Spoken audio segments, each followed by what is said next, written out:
Donc j'avais proposé, effectivement, on a choisi un peu communément de commencer cette première série par le sommeil. Il fallait bien commencer par quelque chose, et ça c'est intéressant, c'est une donnée qui nous concerne tous, évidemment, qui est une notion assez fragile, mal connue et malheureusement extrêmement maltraitée, on va le voir tout au long de cet exposé. La nuit porte conseil, hein, c'est un peu le sous-titre. C'est pas nouveau, ça date d'un philosophe, alors grec ou latin, je sais plus où, enfin bref, un très vieux, comme quoi le problème de la nuit a toujours préoccupé l'humanité là-dessus. Donc le déroulé, il y en a à peu près pour 3/4 d'heure. Rassurez-vous, je vais pas utiliser des trucs très techniques, d'abord parce que ça serait pas à mon niveau, hein, je suis pas un spécialiste du sommeil, et les spécialistes du sommeil, quand ils nous causent, on comprend rien à ce qu'ils racontent de toute façon, donc on va rester très terre à terre avec l'utilisation de ce que vous pouvez faire vous comme moi, c'est quoi les notions essentielles à retenir, et qu'est-ce que ça donne après dans la vie courante.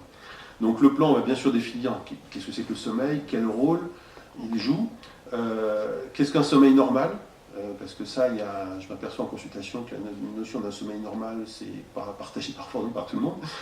Les facteurs qui peuvent perturber et bien sûr favoriser le sommeil, les conséquences d'un sommeil perturbé, et entre autres, je fais un petit chapitre, un petit diapo particulier sur cette somnolence diurne excessive qui est une entité bien particulière. Et puis après, on terminera un petit peu dans quelque chose d'un petit peu plus fun, qui sont les idées fausses, les idées vraies, et puis les questions. Alors les questions, on peut les garder sur la fin si vous voulez, mais n'hésitez pas, parce que des fois, quand on parle des questions à la fin, du coup, on oublie ce qu'on voulait dire, on dit « Ah ben non, c'est trop tard, c'est passé ». Donc n'hésitez pas, vous levez la main en cours des diapos, c'est plus simple et plus interactif, effectivement, de travailler sur un sujet au moment où on le parle, que d'après une heure après, de dire « Au fait, tiens, machin, truc, là ». Donc n'hésitez pas à le faire, n'hésitez pas à m'interrompre, il n'y a aucun souci là-dessus. Hein. Alors la définition, qu'est-ce que le sommeil ? Le sommeil, c'est un état naturel déjà, ça c'est déjà important, et c'est une notion de perte de conscience. Alors perte de conscience, on dit on tombe dans le coma. Non, c'est pas du tout le coma, hein, qui est cette distinction entre la conscience et l'inconscience qui correspond au coma. C'est que durant le sommeil, il n'y a pas de perte des éléments sensoriels qui entourent l'individu. Dans le coma, on est absent en total, il n'y a aucune connexion qui soit extérieure. Dans le sommeil, si, on est quand même réceptif aux choses. Et il y a également une perte de tonus musculaire. Le sommeil, ça occupe quand même le tiers de la vie de l'individu. C'est quand même important, et vous imaginez bien que si une fonction a une telle importance dans la vie d'un individu, que ce soit un homme ou un animal, c'est qu'effectivement il a des fonctions très importantes à remplir, et que toute physiologie demande à respecter ce temps de sommeil. Alors c'est un état un peu ambivalent, le sommeil. Hein. On peut considérer que c'est super chouette, c'est zen, le sommeil, hein, d'où l'expression aller dans les bras de Morphée, c'est quand même un côté sympa. Mais c'est aussi un côté qui peut être très angoissant. Par analogie avec la mort, hein, tout simplement, l'obscurité et la mort, hein, qui sont toujours des notions qui dans l'humanité ont toujours angoissé l'être humain. Napoléon disait « la mort est un sommeil sans rêve ». Ça montre bien qu'il y a ces analogies. Vous le retrouvez également dans l'exemple, quand vous prenez, pour symboliser une vie, vous prenez une journée. Le matin c'est la naissance, la journée c'est l'âge adulte, le soir c'est la vieillesse, et le sommeil c'est la mort. Donc effectivement on retrouve ces notions, et souvent il y a beaucoup de gens des fois qui ont peur du sommeil, effectivement. On voit ça chez les enfants en particulier. Beaucoup d'enfants ont des sommeils perturbés parce qu'ils sont angoissés par le sommeil. Cette analogie, quand même, Dieu merci, elle est quand même réservée à des terrains quand même hyper anxieux, carrément névrotiques. Donc on n'en parlera pas aujourd'hui, mais il faut bien savoir qu'effectivement, le sommeil est toujours extrêmement discuté. Et la notion moderne du sommeil, souvent on entend ça, parce que le sommeil, ça ne sert à rien, c'est une perte de temps. On entend ça dans la société moderne, c'est une catastrophe de penser ça. Effectivement, le sommeil, c'est absolument fondamental. Mais effectivement, on a tendance actuellement à le pousser au profit des pertes. Hein. Donc c'est une notion qui est importante là-dessus. Alors deux processus régulent le sommeil. C'est d'abord le besoin de sommeil, tout simplement, ce qu'on appelle en termes techniques l'homéostasie, c'est-à-dire que quand la fatigue survient au fur et à mesure de la journée, arrive un moment donné, effectivement, on a besoin de ce repos, et ce besoin de sommeil va se faire jour à ce moment-là. Et le deuxième processus, c'est l'alternance jour-nuit. C'est comme chez les visiteurs, hein, jour-nuit, jour-nuit. Voilà. On réagit avec ça. Et le sommeil, il est au croisement de ces deux notions. Une notion physiologique qui est ce besoin de sommeil par la fatigue, et la deuxième notion qui sont les alternances jour-nuit. Alors l'architecture du sommeil, c'est assez complexe le sommeil, hein. On ne peut pas croire comme ça, mais il se passe beaucoup de choses dans notre nuit. Il y a une succession de phases. Alors il y a d'abord du sommeil, ce qu'on appelle du sommeil lent, qui peut être léger et profond, et du sommeil paradoxal. Alors, vous avez sûrement entendu déjà ces notions, hein, je pense que ce n'est pas nouveau. On peut le symboliser par un petit dessin qui s'appelle le petit train du sommeil. Alors, il y a d'abord une phase d'endormissement, hein, on pourrait symboliser, c'est le marchand de sable qui passe, hein, donc il va entraîner le sommeil, donc effectivement on commence à somnoler, les paupières commencent à gratter. Et le sommeil qui commence, il y a, grosso modo, il y a 2 wagons de sommeil lent, un léger, un profond, et un sommeil paradoxal. Alors, vous voyez quand même que les durées, elles sont notables, hein. Un cycle de sommeil, on est donc à 1h30, pratiquement 2 heures. À la fin de ces 2 heures, il y a une phase d'arrêt. Alors, soit on se réveille, soit on réenclenche sur de nouveau un cycle de sommeil. Et il faut savoir qu'un sommeil normal fait 3, 4 à 5 cycles de sommeil sur une nuit. Donc ça rejoindra tout de suite la durée du sommeil dont je vais vous parler un petit peu après. En sachant que, petit distinguo sur le sommeil lent est beaucoup plus important en quantité en début de nuit. Il diminue progressivement au profit du sommeil paradoxal qui lui va augmenter en quantité vers la fin de la nuit. Et en général, quand on se réveille souvent juste après une sommeil de phase paradoxale. Ça, c'est un petit schéma sympa, le petit train de la nuit, hein. Alors maintenant, la durée. C'est quoi une durée normale de sommeil chez l'adulte? C'est entre 7h et 9h. Coupé en deux, 8 heures. Alors, en sachant qu'il y a des variations individuelles assez importantes, ça va de 6 heures à 10 heures. Alors, vous trouvez toujours des gens qui disent « Ah mais moi, je dors 4 heures, ça me suffit, je suis en pleine forme ». C'est pas très probablement pas vrai. Les petits dormeurs, ils existent très peu à l'état naturel. Habituellement, c'est ça. En moyenne, sur les enquêtes, les gens dorment en général à peu près entre 7h et 7h30. Donc vous voyez déjà qu'il y a une petite perte habituellement. Alors qu'est-ce que c'est qu'une bonne durée de sommeil? Alors là, on a un intervalle, hein, entre 6h et 10h, c'est quand même beaucoup, hein, pratiquement du simple au double. Qu'est-ce que c'est qu'un sommeil normal? C'est un sommeil qui permet une bonne récupération. Bon, avec ça, on est vachement avancé, on n'a pas beaucoup progressé. À l'échelle individuelle, qu'est-ce que c'est qu'une durée normale pour vous? On peut faire une expérience. Elle vaut ce qu'elle vaut, une petite expérience. C'est pendant une période de vacances, alors vacances prolongées, hein. Par exemple la 2e semaine de vos vacances, vous pourriez faire l'intervalle entre le moment où vous sentez vraiment fatigué, vous sentez vraiment le besoin de dormir, vous allez vous coucher, jusqu'au moment où vous vous réveillez le lendemain. Et vous aurez, si vous refaites ça bien toujours plusieurs nuits pour avoir un truc un peu statistique, vous aurez une notion qui correspond à votre sommeil physiologique à vous. Alors bien sûr, il ne faut pas d'avoir des perturbations, hein, c'est évident, il ne faut pas avoir le gamin qui va crier à 4h du matin, ça c'est sûr. Mais ça peut vous donner une bonne idée. Voilà. Mais grosso modo, 8 heures de sommeil, c'est à peu près ce qu'il faut. Alors, le drame justement, c'est que dans la société moderne, on enregistre une perte de quantité de sommeil absolument phénoménale. Depuis l'après-guerre, on a perdu entre 1h30 et 2 heures de sommeil par nuit. Ça fait une perte de 20-25%. Alors que ce soit pour les chefs d'entreprise ou les salariés, si vous avez une perte de 25% de votre chiffre d'affaires ou de votre salaire, ça va, je pense, vous alerter très très rapidement. C'est exactement pareil pour le sommeil. C'est une vraie catastrophe. La société moderne, concernant le sommeil, est une vraie catastrophe. C'est pour ça qu'il va falloir travailler un petit peu dessus pour essayer d'améliorer ce genre de choses, en sachant qu'actuellement, on a des statistiques, 30% des gens en France dorment moins de 6 heures, et plus de 55% des gens aimeraient bien dormir plus, c'est-à-dire qu'il y a un réel besoin là-dedans, hein. Alors comment organiser? Je parlais tout à l'heure d'alternance jour-nuit, c'est ce qu'on appelle le rythme circadien, l'horloge biologique et les synchronisations. Alors l'horloge biologique, vous avez sans doute tous entendu parler des expériences de Michel Siff qui s'était enfermé dans des cavités souterraines dans les années 60. Ça a été refait sous plein d'aspects, c'était fait pour les cosmonautes, pour les plongeurs, enfin dans les caissons d'isolation. Quand vous êtes isolé de tout stimulus extérieur, le silence, pas de montre, aucune chose qui puisse vous rappeler ça, on s'aperçoit que le cycle, l'horloge biologique elle-même, dépasse très largement les 24 heures. Et en général, pour la vie quotidienne, on a un cycle qui est un petit peu supérieur à 24 heures, effectivement. Ça veut dire que comme la vie normale est calée sur 24 heures, on va être très très vite en décalage. Michel Sriff, il arrivait à faire des journées, à un moment donné, je ne sais pas quoi, de 23 heures, 24 heures, il dormait 12 heures, enfin bon, c'était son horloge biologique qui prenait le pas. Mais nous, on ne peut pas se contenter de faire ça dans la société moderne, on est obligé de se resynchroniser. Alors, le synchronisation, il y a 3 mécanismes de synchronisation. Il y en a 2 qui sont naturels, c'est la lumière et l'alternance jour-nuit, ce que je disais tout à l'heure, ce qu'on appelle le nictémère aussi. Et le troisième, c'est les synchroniseurs sociaux. Alors, pour le premier, donc la lumière, l'être humain, il est comme les animaux, on est extrêmement sensible à la lumière. L'hiver, les marmottes, elles hibernent. Les ours aussi et plein d'autres animaux. Nous, on devrait faire pareil. Sauf qu'économiquement, ça ne va pas être rentable, donc on est obligé de bosser. Voilà. Et de se réveiller tous les jours. Donc, cette lumière va être très importante. Et donc, l'alternance jour-nuit, on est comme tous les animaux. Ça, c'est absolument évident. On n'a pas une grosse priorité là-dessus. Et la lumière, donc, par ailleurs, en fonction de sa durée et de son intensité, va permettre la sécrétion de la mélatonine. Alors, vous avez peut-être entendu parler de la mélatonine, parce que ça court des fois un peu à droite, à gauche. La mélatonine, grosso, c'est l'hormone du sommeil.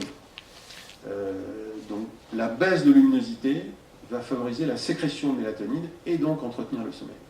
Inversement, si on augmente la lumière, la mélatonine, elle ne se sécrète pas, ne se synthétise pas, et du coup, il n'y a plus de sommeil. On va le retrouver après dans les facteurs, en particulier avec l'histoire des écrans, d'ordinateurs et des choses comme ça. Donc cette alternance jour-nuit, et là on est lié au soleil et bien sûr aux saisons également, c'est le grand synchroniseur naturel. Le deuxième synchroniseur, hélas, qui est le synchroniseur social, c'est la vie de tous les jours. Là, la vie de tous les jours, on a comme des contraintes, vous le savez comme moi, les horaires de travail, les horaires de repas, les transports, la vie de famille, les repas, les distractions, les loisirs, aller au cinéma, faire du sport, des choses comme ça. Tout ça, c'est ce qui vient modifier et entre en compétition avec les synchroniseurs naturels. Et malheureusement, ces synchroniseurs sociaux, actuellement, l'emportent en grande partie sur les synchroniseurs naturels. Alors le sommeil, il y a des variations selon l'âge. Un nourrisson, il dort 17 heures par jour, il y a des variations par nuit, mais par jour. Pourquoi il dort tant que ça? Simplement, c'est parce que son cerveau, il se développe pendant le sommeil. L'enfant, il naît, il est vierge de toute connaissance. Il va falloir qu'il apprenne tout ce qu'il doit savoir. Et c'est grâce à ces phases de sommeil que son cerveau va emmagasiner, c'est l'ordinateur qui tourne, là, il va emmagasiner tout ça. Après, le sommeil, il va baisser en fonction de l'âge. Il passe progressivement, chez les enfants, d'âge scolaire, primaire, collège, c'est 12 heures par nuit. Chez l'ado et l'adulte jeune, c'est 10 heures, jusqu'à l'âge adulte, donc normal, qui va être grosso 8 heures. Alors vous voyez déjà, faites le calcul, déjà on a beaucoup d'enfants qui ne dorment pas tant que ça, y compris les nourrissons, ça va encore à peu près parce que ça on n'a pas beaucoup d'action, mais chez les enfants d'âge scolaire, on a de gros soucis là-dessus. Et qu'est-ce que je voulais dire? Oui, alors maintenant, l'autre phase de la vie, c'est chez les personnes âgées. Alors on dit toujours, avec l'âge, le sommeil diminue. Alors c'est vrai et pas vrai, c'est-à-dire que ce n'est pas tant la quantité de sommeil qui diminue, mais c'est d'abord une plus grande fragilité. Souvent à 50 ans, les gens, dès qu'il y a un petit souci, un truc, un machin, un bruit qui arrive, les gens se réveillent tout de suite. Alors que ce n'est pas le cas quand vous avez 18 ans, vous dormez comme une tombe. Là, voilà. Donc déjà un sommeil beaucoup plus fragile. Et deuxièmement, il y a des modifications de phase de sommeil. Chez l'ado, on connaît ça, l'ado, il a une phase de sommeil, ce qu'on appelle en retard de phase, c'est-à-dire qu'il va avoir sommeil à partir de minuit, grosso modo, avant, il va tenir, et puis il va s'endormir tard. Chez la personne âgée, c'est exactement l'inverse. À 20h, les gens ils commencent déjà à s'endorment devant la télé à 20h, une personne âgée. Par contre, ils vont se réveiller à 4h du matin. Voilà. Donc là, c'est des avances de phase. Donc le sommeil, il est effectivement plus perturbé à l'âge adulte du fait de ces deux mécanismes-là. Voilà, sur le plan technique, est-ce que il y a des questions? Non, pas trop compliqué. J'ai fait des choses le plus simple possible là-dessus. Alors, maintenant, donc je disais, on passe le tiers de la vie, donc effectivement, c'est que le sommeil a quand même un intérêt majeur. L'intérêt majeur, c'est une fonction absolument indispensable, c'est une fonction de régulation et de réparation. C'est une récupération physique, en particulier sur le sommeil lent, et récupération psychique sur le sommeil paradoxal. Grosso modo, on recharge les batteries, hein, c'est une expression qu'on entend souvent. Il y a également des phases de régénération cellulaire, et on va voir, il y a d'autres détails après. Le sommeil, il vous prépare aussi à la journée du lendemain. Vous allez être en état de veille, bah, c'est bien connu, hein, si vous avez passé une mauvaise nuit, le lendemain ils sont un peu au radar, ils ont du mal à avancer. Et inversement, une bonne journée, qui s'est bien déroulée, va vous favoriser un sommeil correct et réparateur. Donc ça marche dans les deux sens, et les deux sont indissociables. En gros, on ne dort pas sur commande, on va le voir après, on dort que si on est préparé au sommeil, et si on a un bon sommeil, on aura une bonne journée, un bon réveil et une bonne journée. Alors le sommeil lent, j'ai marqué sommeil lent et sommeil profond, en fait c'est sommeil lent, léger et profond. Il fait 75% de la quantité de sommeil. C'est la partie la plus importante en termes de récupération physique. C'est en particulier dans cette phase-là qu'il y a une sécrétion de l'hormone de croissance. Alors vous aurez vite compris que chez l'enfant, le sommeil est archi fondamental en durée, parce que c'est l'hormone de croissance qui va se sécréter à ce moment-là, et que s'il y a une amputation du sommeil, eh ben, il aura éventuellement moins de taille et moins de problèmes de développement. Alors dans cette phase de sommeil lent, évidemment, il y a un ralentissement du cerveau, des muscles, des yeux. Hein. C'est aussi le moment où on peut trouver, en particulier chez l'enfant, donc c'est assez exceptionnel, les séances de somnambulisme, et chez l'enfant aussi des terreurs nocturnes. Ceux qui ont des enfants, ils connaissent ça, hein, souvent à partir de 2 ans, 3 ans. L'enfant d'un coup va se mettre à hurler en pleine nuit. C'est dans ces phases-là. On n'est pas obligé d'aller forcément le stimuler, il va se rendormir tout seul de toute façon. Donc ça, 75% sommeil lent. Les 25% qui restent, c'est ce fameux sommeil paradoxal qui a beaucoup fait parler de lui. Alors ce sommeil paradoxal, il permet essentiellement la mémorisation. Alors, tout ce que vous avez vu, su, appris, vu dans votre journée, vous n'allez le mémoriser que pendant cette phase de sommeil paradoxal. Vous comprendrez également que chez les gens qui sont en phase d'apprentissage, que ce soit l'enfant, l'adolescent, l'étudiant, mais également tout un chacun, hein, comme on dit, on apprend tous les jours, toute la vie, ce qu'on apprend, on ne va pas le retenir si on n'a pas de phase de sommeil paradoxal suffisante. Donc c'est vraiment important, cette phase-là est importante, et vous voyez qu'elle n'apparaît que toutes les 90 minutes dans le sommeil. Donc déjà, on n'a pas forcément beaucoup de sommeil paradoxal dans la nuit. Alors pendant cette phase paradoxale, il y a une hyperactivité cérébrale et oculaire, hein, on enregistre les gens et les yeux. Si vous avez un chat, vous pouvez voir de temps en temps un chat quand il est en sommeil paradoxal, il cligne les paupières, des choses comme ça. Nous on fait pareil. C'est la phase aussi, sommeil paradoxal, où s'exprime le rêve. Alors on ne rêve pas obligatoirement que dans les phases de sommeil paradoxal, mais c'est quand même majoritairement à ces périodes-là qu'il y a ça.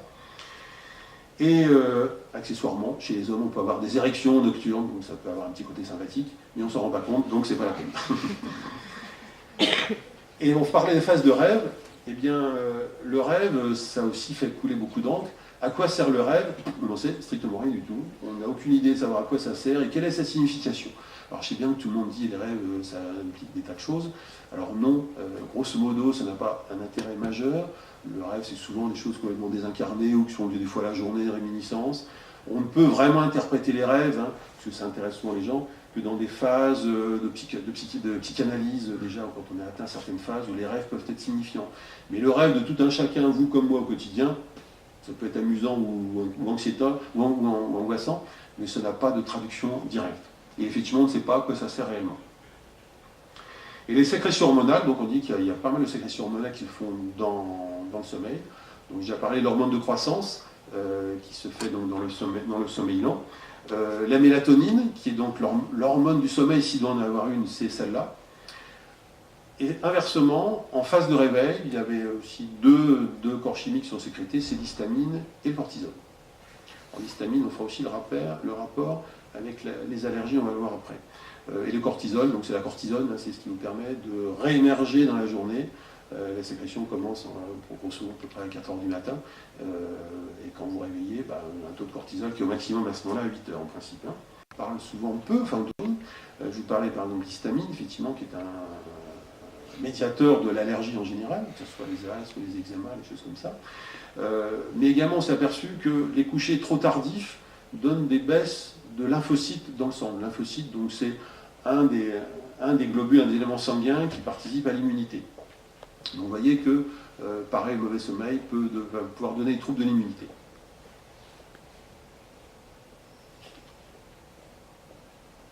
J'ai pas bien compris Ouais. par rapport à l'histamine. Ouais. Ça a quoi à voir avec les allergies? L'histamine, c'est l'hormone, c'est ce qui démange, parce qu'on a eczéma, c'est l'histamine qui fait ça. Quand on fait des tests allergiques. Voilà, ouais. Alors on le sécrète dans la nuit, effectivement. Alors je ne ferai pas le rapprochement exact. Alors là, techniquement, ça va être au-dessus de mes forces, mais ce sécrète, ça participe à des choses. L'histamine fait partie du métabolisme de tout le monde. Hein. Quand il y a de l'allergie, c'est de l'excès d'histamine. Hein. Voilà. Si ceux qui ont fait des tests allergologiques cutanés, on vous met de l'histamine à un moment donné pour servir de témoin. En général, ça démange furieusement au bout de 3 minutes, alors que les autres tests n'ont pas forcément le faire. C'est un test témoin pour vérifier que les tests sont bien faits. Alors, il se passe beaucoup de choses dans le sommeil. C'est vraiment très très technique. Hein. J'avoue que là, je ne vous donnerai pas des renseignements scientifiques pointus là-dessus quand même. Hein. Donc, retenez quand même que le sommeil est une fonction vraiment majeure de l'organisme et qu'elle est effectivement malheureusement un peu maltraitée dans la société moderne. Donc le sommeil normal, qu'est-ce que c'est qu'un sommeil normal? On l'a vu, je ne reviens pas sur l'histoire de durée, donc entre 7h et 9h.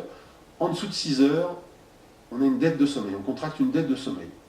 Or comme toute dette, il va falloir la rembourser. Alors si c'est ponctuel, une journée, enfin une nuit ou deux, on va la rembourser, il n'y a pas de problème. Si la dette elle est chronique, on ne la récupérera jamais.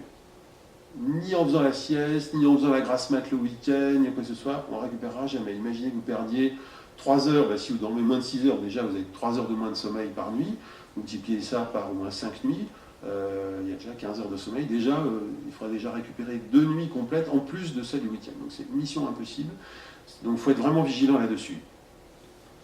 Je disais tout à l'heure, la moyenne actuellement, quand on interroge les gens dorment plus près de 7 heures que de 8 heures. Donc déjà on est, même pour les gens qui vivent normalement, il y a déjà une petite dette de sommeil déjà au départ. Les horaires, alors le coucher, il ne doit pas être trop tardif. Alors trop tardif, c'est quoi? A priori, c'est 23 heures.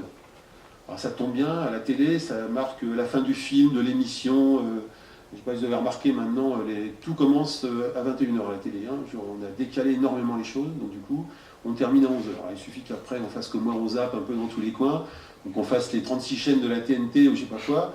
Et du coup, il est tout de suite 1h du matin. Donc il faudrait vraiment vite, dès que le temps de mission, on éteint et on va se coucher direct. Voilà. On a déjà du retard dessus. Hein. Alors la sieste a fait couler des tonnes d'encre et ça continue à en faire, y compris en milieu de travail. Alors, vous avez peut-être vu des émissions de télé où on disait il y a des entreprises, on organise des siestes. Alors là, je ne rentre pas dans le débat, hein, savoir s'il faut faire la sieste au travail ou pas. Qu'est-ce que c'est qu'une sieste? C'est un micro-sommeil. Alors le micro-sommeil, c'est un petit sommeil. Alors un petit, effectivement, il ne faut pas que ça soit loin. Une sieste, c'est entre 10, 20, 30 minutes maximum. Il n'est pas question de dormir 4 heures d'affilée. Hein. Voilà. L'heure où on fait la sieste, c'est entre 12h et 15h, entre midi et 3h de l'après-midi. Alors, c'est une période naturelle de baisse de vigilance. Alors, souvent on dit c'est les somnolences postprandiales. Hein. C'est après le repas, c'est pour ça que les gens prennent des cafés pour se tenir les yeux ouverts. Le repas n'a pas grand-chose à faire, sauf si vraiment on mange très gras, bien arrosé et tout ça, c'est une chose. Mais à l'état naturel, on connaît ça chez les enfants, par exemple. Chez les enfants, les courbes de vigilance, elles sont maximum le matin. À partir de midi, elles baissent, il y a un grand creux, et ça remonte à 5 heures. C'est pour ça qu'on dit que les rythmes biologiques, si on voulait au niveau scolaire les respecter, il faudrait arrêter la classe à midi et la reprendre à 5 heures. C'est totalement illusoire dans la société moderne, mais si on voulait prétendre répondre aux besoins physiologiques des enfants, il faudrait faire ça. Donc c'est complètement impossible. Hein. Donc la sieste, pourquoi pas, ça peut se faire. Sachez que vous n'avez pas besoin, pour que ça soit une sieste réparatrice, vous n'avez pas besoin forcément d'être allongé sur un lit. On peut être simplement installé confortablement, on peut être sur un fauteuil comme ça. On n'a pas besoin de dormir profondément, une simple somnolence va vous permettre de récupérer. Alors après, ce n'est pas une obligation non plus. Hein. Les siestes sont souvent des habitudes plus que une nécessité en tant que telle. Alors quant à savoir après s'il faut le faire en milieu de travail, là après les chefs d'entreprise ne vont pas forcément voir la même chose de la même manière. Maintenant le sommeil normal, après il y a les troubles du sommeil. Les troubles du sommeil, on les connaît plus ou moins. Hein. Ils sont souvent multiples, ils sont malheureusement souvent associés. Il y a d'abord des difficultés d'endormissement. Effectivement, on se met au lit, puis on fait la crêpe, et puis on n'arrête pas, voilà, et on y retourne. Après, il y a les réveils dans la nuit, souvent multiples. Ça peut être une cause, un bruit, un enfant qui pleure, envie de faire pipi, on se lève la nuit pour faire pipi, bon ok. Ça peut être des réveils précoces, les gens qui me disent, bah oui, le réveil 5h du matin, j'ai les yeux comme ça, et puis je ne peux plus dormir. Et souvent on a une association de ces troubles. Grosso modo, entre 30 et 40% de la population signale des troubles du sommeil, ce qui est quand même assez important. Dans notre salle ici, il y a au moins facilement 15 personnes ou 20 personnes qui n'ont pas un sommeil forcément normal et qui vont dire oh là là, j'aimerais bien dormir plus et mieux. Ça montre bien quand même que le problème est vraiment quotidien et concerne tout le monde. Alors justement maintenant on va arriver. Alors n'hésitez pas si vous encore une fois si vous avez des questions, allez-y. Hein. À partir de quand on doit consulter quand on a des troubles du sommeil? À la limite je dirais quand on commence à être fatigué, voilà. Fatigue, alors on va y venir justement après les conduites à tenir concernant le trouble du sommeil, mais consulter effectivement c'est qu'on se dit oh là là ça va pas quoi. Et si 40% des gens trouvent que alors ça va pas forcément à consulter forcément à chaque fois qu'il y a un peu de dette de sommeil, mais je dis il ne faut pas non plus laisser déraper les choses. Parce qu'après on prend vite un rythme là-dessus. Et ces synchroniseurs sociaux font qu'effectivement on est obligé de tenir la distance. Il faut se lever le matin pour aller bosser. Si on ne va pas bosser, ça va poser un problème. Donc du coup, on est obligé de s'y coller. Voilà. Alors les facteurs qui peuvent perturber le sommeil, justement, il y en a beaucoup quand même, malheureusement. Le premier, c'est les toxiques, en général. Café, tabac, alcool, les drogues en général. Bon, les amphétamines, alors, je ne carbure pas beaucoup aux amphétamines, mais bon, le cannabis va perturber le sommeil aussi. Donc ça, c'est des choses qui sont malheureusement fréquentes. En particulier, le tabac à café, c'est quand même extrêmement répandu. En particulier dans le bassin alésien, il y a beaucoup de fumeurs ici. Et le café, ça se consomme énormément. Moi, je suis toujours surpris, dès qu'on fait quelque chose en entreprise, on a toujours le café quelque part. Donc les gens vont consommer facilement 5-6 cafés par jour, quand c'est pas plus. Et ça, du coup, c'est quelque chose que vous payez après en termes d'excitation. Ce sont des excitants cérébraux, excitants cardiaques au passage d'ailleurs. Donc tout ça, ça ne peut pas faire bon ménage avec le calme olympien qui préside au sommeil. Le stress, l'anxiété, la dépression. Alors s'il y a un facteur qui est majeur dans le sommeil, c'est cette ligne-là. Donc le stress, c'est quotidien. Alors là, qui ne se sent pas stressé actuellement dans la société moderne, pour une raison ou pour une autre, bonne ou mauvaise, justifiée ou pas, on entend ça partout. On verra que c'est quand même un élément important. L'anxiété aussi. Beaucoup de gens ont une anxiété fondamentale. La dépression, ça arrive effectivement moins fréquent, mais on a beaucoup d'aspects dépressifs masqués dans toutes les conduites de ce type-là, y compris les addictions, bien sûr. Alors l'environnement, ça peut être bien sûr le bruit, c'est les voisins qui font la musique, la température. Alors on va le voir après, je dirais brièvement, la température idéale pour dormir, c'est 18 degrés, maximum 20 degrés. Il y a beaucoup d'appartements, ils sont bien plus élevés que ça. Vous connaissez aussi l'été, la canicule, quand il fait 40 dehors, souvent les gens disent « Oh là là, je n'arrive pas à dormir, je me réveille, machin, ça ne va pas du tout », surtout si vous habitez sous les toits. Donc la température, elle va jouer. Le confort, c'est le confort de la literie, tout complètement. Si vous avez des ressorts qui vous pointent dans le dos, si vous avez un lit qui est complètement creux, qui est trop étroit, si vous dormez à deux dans un lit qui fait 90, vous n'allez pas bien dormir. Donc ça c'est important. La lumière, il y a des gens qui ne supportent pas d'avoir le moindre ray de lumière, il faut une auscultation totale. Dès qu'ils sont dans un endroit où il y a un volet qui n'est pas bien jaunetif, ils vont se réveiller tout de suite. Donc ça, après chacun peut le voir comme il le sent. J'avais juste une question. Oui. Au niveau de la température, je ne Ouais. comprends pas en fait en quoi ça impacte sur le fait de bien dormir. Parce que pour que le sommeil soit bon, il faut qu'on ait une température centrale qui soit basse. Alors basse, on n'est pas 18 degrés, nous, bien sûr, notre température est 37 degrés. Grosso modo, on va bien dormir si la température centrale, donc centrale c'est au milieu du corps, bien sûr, baisse grosso modo à 36,5. Voilà. Donc s'il y a une trop grande chaleur extérieure, vous avez 3 édredons dessus, vous allez crever de chaud, vous allez transpirer, et vous n'allez pas pouvoir faire baisser cette température centrale. Voilà. C'est le confort thermique. Alors au-delà de ça, le confort thermique, ça reste 18-20 degrés. On devrait respecter ce genre de température. Sauf qu'à 18 degrés, effectivement, si vous êtes immobile sur un fauteuil de bureau à 18 degrés, vous aurez froid très rapidement, effectivement. Pourtant, c'est un confort thermique. Donc 18, 20, voilà. On peut aller un peu plus après en fonction de ça. Mais une chambre devrait être quelque chose d'assez frais, hein, clairement. Et on a beaucoup d'appartements où il faut 25 degrés dans un appartement. C'est aussi la mode actuellement. Les gens préfèrent souvent se balader en t-shirt dans un appartement à 25 degrés que d'en avoir un à 20 avec un pull ou une polaire sur le dos. C'est une notion sociétale qui est aussi assez importante. Avant, les gens n'avaient pas ce tel type de température. Hein, et ça rejoint à la limite aussi les économies d'énergie. Donc, effectivement, on a intérêt à baisser la température au milieu dans la chambre. Il y a aussi une notion des fois qui joue aussi, c'est sur l'hydratation. Plus on chauffe un appartement, plus l'air est sec. Là, quand l'air est sec, bon, on a la gorge sèche, on a le nez sec, et du coup, ça va gêner aussi. Donc, l'hygrométrie est importante aussi. Avant, quand on faisait des chauffages centrales, les vieux chauffages centrales, on mettait des saturateurs en porcelaine dedans. Et on s'apercevait que les saturateurs, ce qu'on appelait les saturateurs, il fallait les remplir tous les 2-3 jours, ils se vidaient très très vite. Hein. Maintenant qu'on chauffe encore plus et qu'on n'a pas de saturateur, ça dessèche complètement. Et on a également l'entourage. Alors on parlait bien sûr du bruit des voisins, ça peut être le conjoint qui ronfle, on va en parler après, ou les enfants qui se réveillent la nuit, voilà, ils font du bruit, voilà. Il y a énormément de facteurs là-dessus qui sont du quotidien de chacun. Hein. Alors les horaires de travail, bien sûr, qui peuvent perturber. Il y a à peu près 20% des gens en France qui travaillent des horaires atypiques, ce qu'on appelle. Donc ça peut être travail de nuit, le travail posté, donc ça c'est souvent une évidence. On oublie beaucoup, c'est les horaires variables. Il y a beaucoup de gens qui ont des horaires variables, on voit ça dans le médico-social ou la restauration par exemple. Les gens, le poste du matin, ils vont commencer à 6h, 6h, limite 14h, après le lendemain ils vont faire 14h, 22h, et tout cet amalgame avec souvent des rythmes complètement irréguliers, bah, tout ça au moment ça perturbe également le sommeil. Et vous avez le fameux jet lag, bien sûr, qui est, alors bon, c'est peut-être moins fréquent ici, mais il y a un certain nombre de gens, les commerciaux, les grands cadres qui voyagent un peu international, bah, des fois ils sont toujours un peu entre deux avions, entre deux hôtels. Bah, là c'est pareil, ils ont du mal, et eux se bourrent souvent de somnifères, ils dorment dans l'avion, ils dorment à droite, à gauche, c'est pas très sain pour eux, voilà. Mais c'est une perturbation aussi importante. On a les habitudes personnelles qui ne sont pas toujours très bonnes. Alors c'est l'alimentation, alors trop riche, trop grasse, trop tardive. Certaines personnes ici ont tendance un peu à manger à l'heure espagnole, hein, c'est-à-dire se mettre à table à 9h. C'est beaucoup trop tard, parce qu'il y a toujours musculaire. En fait, l'idéal, on va venir après, c'est toujours traiter l'environnement.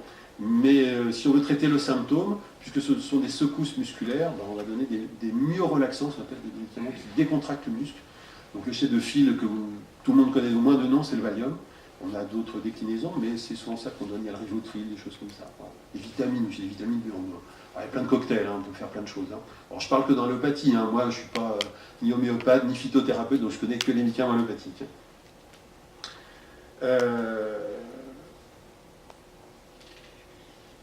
Donc je disais, oui, donc le conjoint, alors, on peut également être perturbé par les pathologies. Alors maintenant, inversement, bah, c'est quoi les facteurs qui favorisent j'allais dire le tabac, le sommeil? Bah, évidemment, c'est exactement la démarche inverse. C'est respecter l'hygiène de vie. L'hygiène de vie, c'est manger à des heures régulières, boire suffisamment, 1,5 litre par jour normalement, avoir une activité physique régulière, calme, et plutôt dans la journée. Alors ça ne condamne pas les activités violentes, hein, c'est évident, mais effectivement, il faut faire plutôt dans la journée. Et se coucher à des heures le plus possible régulières. C'est pour ça qu'on me dit que les gens qui ont des heures de travail un peu alternantes ou des choses comme ça, ben, ils sont de plus en plus perturbés, simplement parce que l'organisme n'arrive pas à prendre un cycle, à prendre un fonctionnement. L'être humain a besoin de régularité. Hein. C'est ce qui nous manque le plus à l'heure actuelle dans les sociétés modernes. Alors la gestion du stress, je disais tout à l'heure que c'était le phénomène le plus fondamental qui existe. Alors tout le monde dit, ouais mais le stress, j'y peux rien, ça me tombe dessus, j'ai un pépin, j'ai un truc, j'ai un machin. On est tout à fait d'accord, hein. On ne peut pas éviter le stress. Par contre, on peut apprendre à le gérer. Et ça, c'est vraiment la notion qu'il faut retenir, le stress, ça se gère.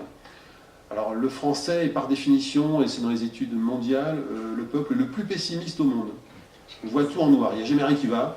Alors on sait faire des constats, hein. On est très fort pour ça, faire les constats. On peut pointer tout ce qui ne va pas. Alors là, la liste elle est longue, hein, il n'y a aucun problème.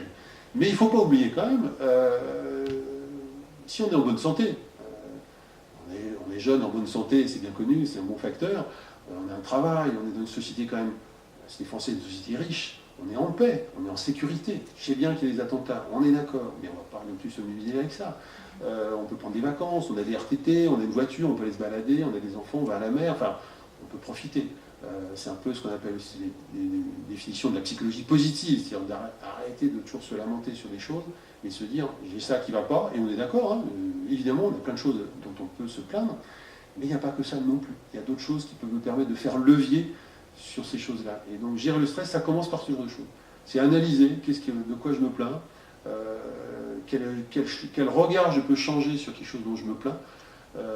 Est-ce que je peux l'éviter? Est-ce que je peux le contourner? Est-ce que je peux faire autre chose? Voilà. C'est tout un travail d'accompagnement. Alors, les rythmes de la vie, on a dit, donc c'est équilibré, ce que disait un peu le stress. On a beaucoup de choses à faire dans une vie. Hein. Il y a le travail, il y a la maison, il y a la famille, il faut faire les courses, étudier à l'école avec les enfants, repeindre les volets, faire le jardin. On a plein de choses, on déborde actuellement, on se dit les journées n'ont pas assez de 24 heures. Souvent les gens disent ça et c'est vrai, on ressent ce besoin. Donc on est bien obligé de faire face à tout ça, et bien il va falloir prioriser.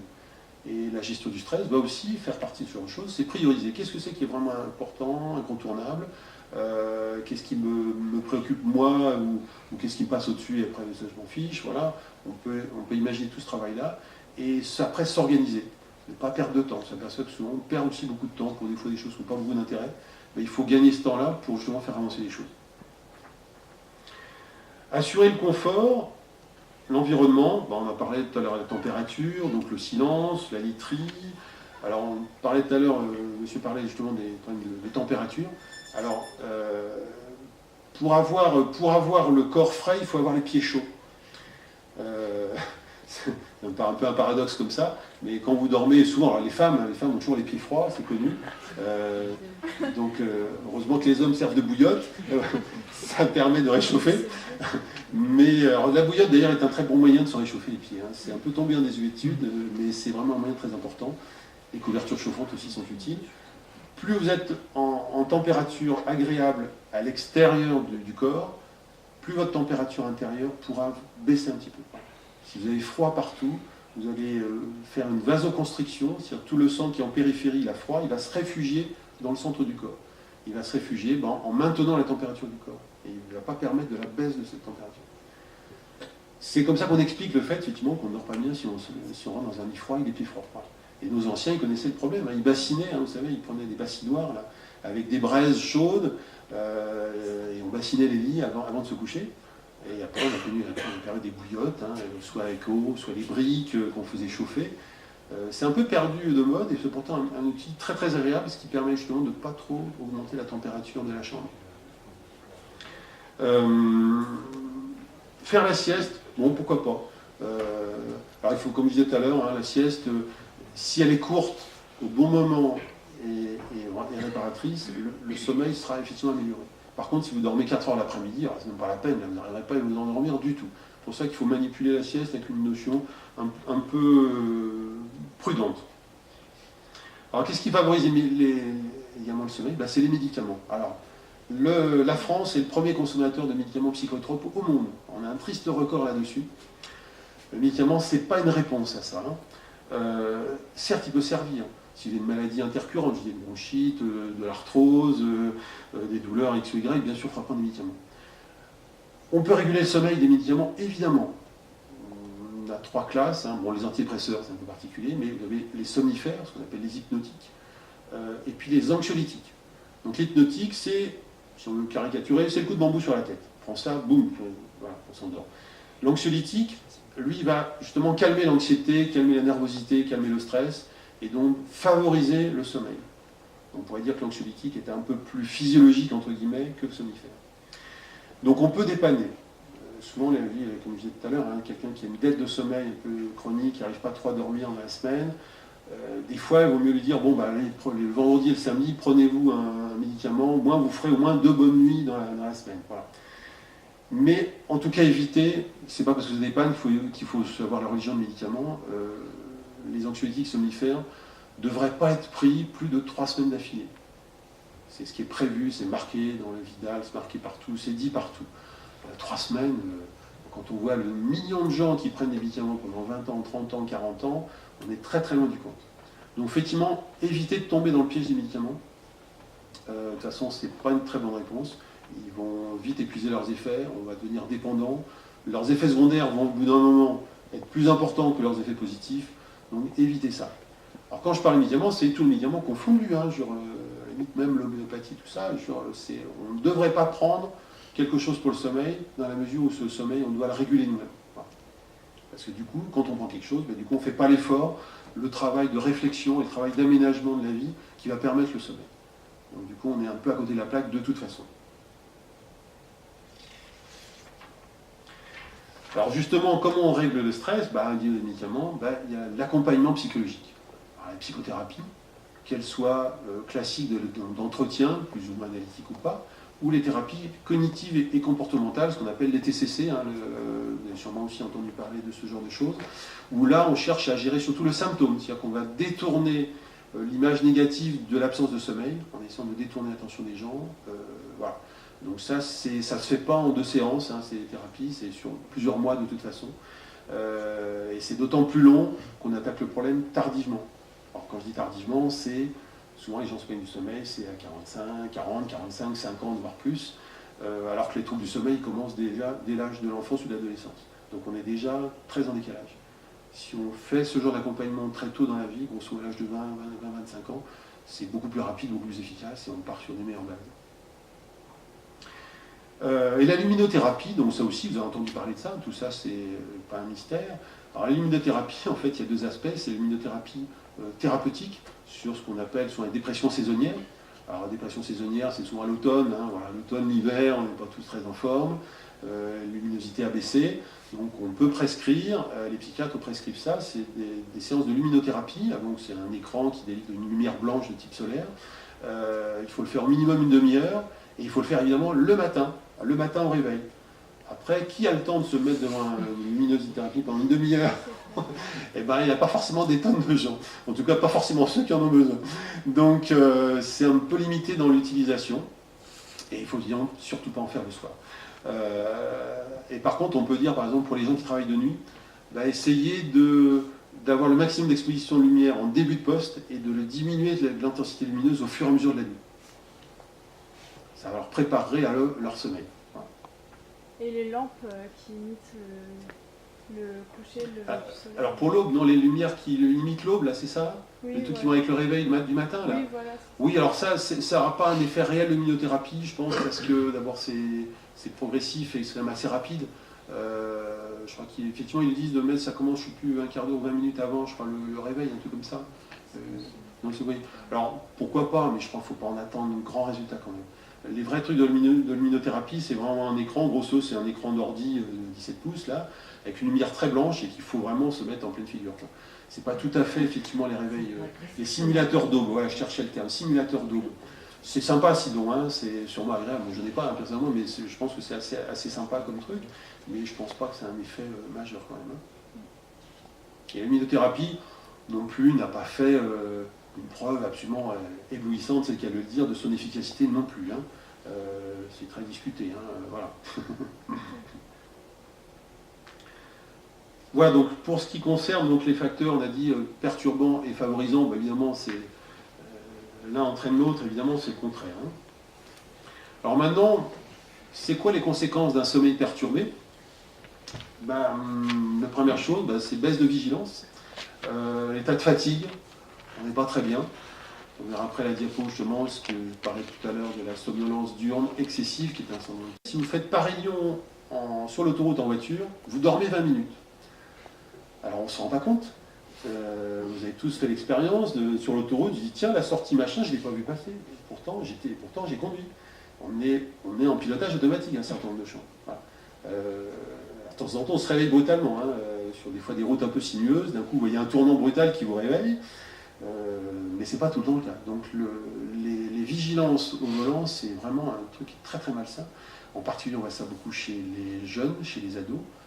L'exemple classique, les sorties de boîte de nuit. Les gens, ils se payent le platane direct à fond. En plus, ils vont vite. Ils ont picolé, ils ont fumé, plein de substances différentes. Et en plus, ils endorment. Voilà. Et ça, c'est vraiment une vraie catastrophe. Et vous avez également, au milieu de travail, les accidents industriels. Alors, je les ai mis... Non, je ne les ai pas mis là-dessus, donc je vais vous les donner. Alors, les accidents industriels, le premier que vous connaissez, c'est Tchernobyl. D'autres qui sont moins connus. Alors, pour les anciens, c'est Three Mile Island, qui était une centrale atomique aux États-Unis dans les années 60-70, qui a failli exploser comme Tchernobyl. C'était le premier accident nucléaire mondial, qui a fait l'objet d'ailleurs d'un film qui s'appelait Le Syndrome chinois, avec Jane Fonda et je ne sais plus qui, l'acteur, dans les années 70. Vous avez également l'accident de Bhopal, l'usine de Bhopal, qui est en Inde, où il y a eu des déversements majeurs de produits chimiques toxiques, je ne sais pas, 20 000 morts, enfin, un truc monstrueux. C'est le sommet qui est à l'origine? Alors oui, entre autres, ouais. Alors c'est pas qu'il est à l'origine, hein, voilà, mais ça a participé. Et vous avez également l'explosion de la navette Challenger. Hein, tout le monde voit bien, elle décolle, puis elle explose au bout de 30 secondes. Alors ces 4 accidents-là, qui ont été vraiment expertisés de près, il y a un facteur humain qui a été retrouvé et qui entre autres était lié à la baisse de vigilance. Alors je ne dis pas que Tchernobyl est lié qu'à ça, hein. Il y a à chaque fois des enchaînements de circonstances qui fait que, hein. Mais cette baisse de vigilance fait que les gens n'ont pas le bon réflexe au bon moment, et après on n'arrête plus les choses. Donc les accidents industriels peuvent être importants.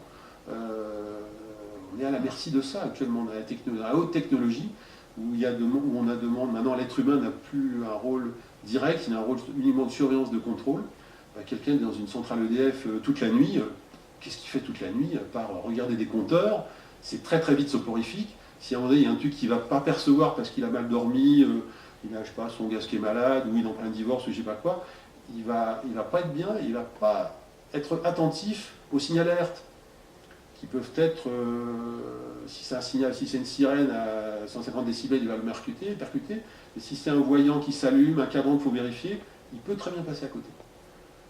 Alors après, l'erreur est humaine, hein, c'est sûr, même en état de vigilance, on peut passer à côté, mais la fatigue favorise énormément. Donc, on oublie toujours ça, mais ça a aussi des répercussions sociétales qui peuvent être très importantes. Donc, l'état de sommeil provoque aussi du stress, la nervosité, favorise les addictions. Alors vous voyez que c'est tout de suite le cercle vicieux qui est mis en place.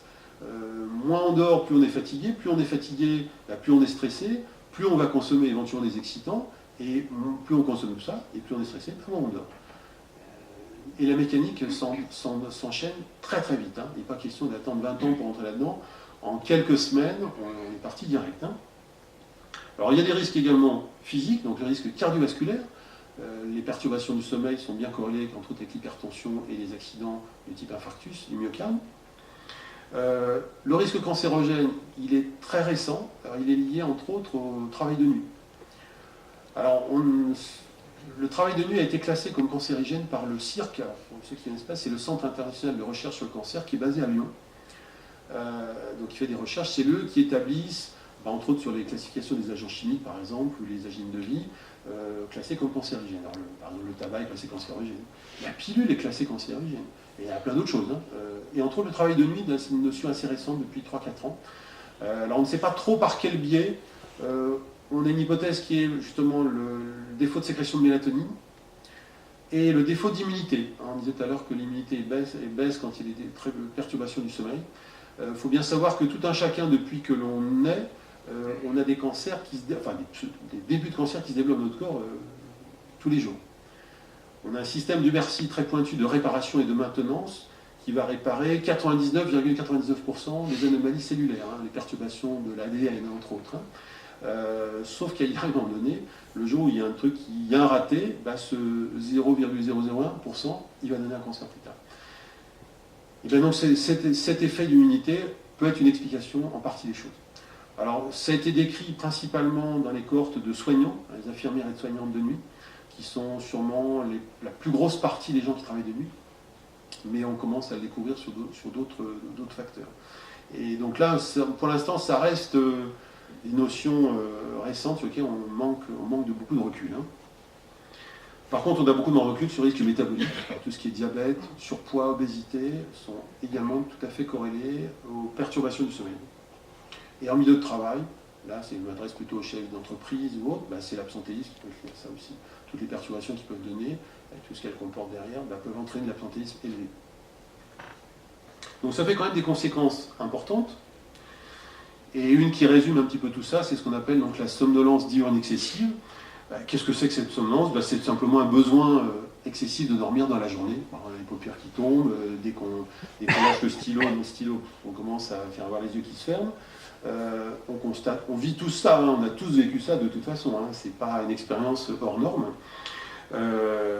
Elle touche quand même au moins 10% de la population en général, et ceux qui ont des travails donc à des horaires atypiques, jusqu'à 20 ou 30% des gens se plaignent de cette somnolence dans la journée. Alors comment on fait le diagnostic? C'est relativement simple, c'est ce qu'on appelle le test d'Epworth. Alors nous on le fait en métier du travail, lors des visites pour les personnels de nuit, on essaye de faire ça. C'est un score, il y a 10 questions, puis on a un score, et on a un score soit qui peut être naturel, soit élevé, soit excessif, et à ce moment-là, effectivement, il faut agir là-dessus. Alors, cette somnolence, elle peut être observée également dans des cadres pathologiques, dans des maladies. Alors, bien sûr, il y a la dépression, ça c'est évident, les prises de toxiques, certaines causes médicales, certaines maladies neurologiques, des traumatismes, les syndromes d'apnée du sommeil dont je parlais tout à l'heure, et un cas un petit peu à part qui est la narcolepsie. Alors, narcolepsie, vous connaissez peut-être aussi, on a fait des films là-dessus, c'est les gens qui s'endorment, mais alors, directement, sans broncher, souvent après un épisode un peu émotionnel, qui peut être soit franche rigolade, ou au contraire un état de pleurs ou de stress, et les gens s'endorment sur place, ils tombent direct. Voilà. Alors c'est une maladie quand même rare, hein, Dieu merci, qui est liée à des perturbations des neuromédiateurs, voilà, au niveau cérébral. Voilà, donc ça c'est un petit peu à part. Alors maintenant la question effectivement que tout le monde se pose, mais bon, quand on est normal, qu'est-ce qu'il faut faire pour gérer les symptômes? Alors vous avez vu, j'espère que vous avez percuté qu'il y a beaucoup de facteurs qui rentrent en ligne de compte, beaucoup d'états. Le premier moyen de gérer le sommeil, tout simplement, c'est de comprendre là où les causes qui sont intriquées et qui vont souvent associer, et qu'il va falloir traiter évidemment chacune, une par une. Donc, on a parlé effectivement du maladie, le stress, l'environnement et tout ça. Respecter donc une bonne hygiène de vie, manger, boire, dormir, faire du sport, gérer le stress, ça c'est fondamental pour vivre bien. Apprendre à gérer le stress, corrélation, arrêter les toxiques, encore une fois. Respecter un rituel personnel. Alors les enfants, ils ont leur doudou, hein, il faut qu'ils dorment avec leur truc à sucer, mâchonner. Les adultes, on a aussi des rituels. Alors chez certains, ça peut être boire une tisane, je sais pas, oui, regarder un truc, bouquiner, qui est extrêmement important. Le meilleur moyen encore de s'endormir et d'avoir un bon sommeil, c'est de se coucher dans un lit donc chaud, température correcte, faible luminosité, s'il y a une lampe de chevet, plutôt directionnelle, pas forcément en pleine figure, et de lire tranquillement. Et on s'aperçoit que ça va entraîner vite le sommeil. Alors c'est sûr que si on lit un polar ou un truc horrifique, ça va peut-être pas être très bon pour le sommeil. On n'est pas toujours obligé de lire des romans à l'eau de rose, hein, mais simple la stimulation visuelle de la lecture entraîne facilement le sommeil. Pardon? Voilà, si possible pas lire sur une tablette, effectivement. C'est vrai que on commence à voir ça couramment. Là, c'est vraiment le bouquin papier, le truc basique, ancien, quoi, voilà. Alors, les traitements médicamenteux, j'y reviens pas, hein, donc éviter les médicaments, et si on doit en prendre, c'est très peu, et pas longtemps de toute façon. Et compter les moutons. Alors ça, vieille tradition. Alors pour l'anecdote, on peut raconter l'histoire, quelqu'un qu'on va appeler Jean, insomniaque, qui va compter les moutons. Voilà, un mouton, 2 moutons, 3 moutons, 10 moutons. Au 425e mouton, il s'endort. Alors là, serein, tranquille. Il manque de peau. Au 426e, il se réveille parce que le mouton il vient de bêler. Donc c'est pas une méthode très efficace. Voilà.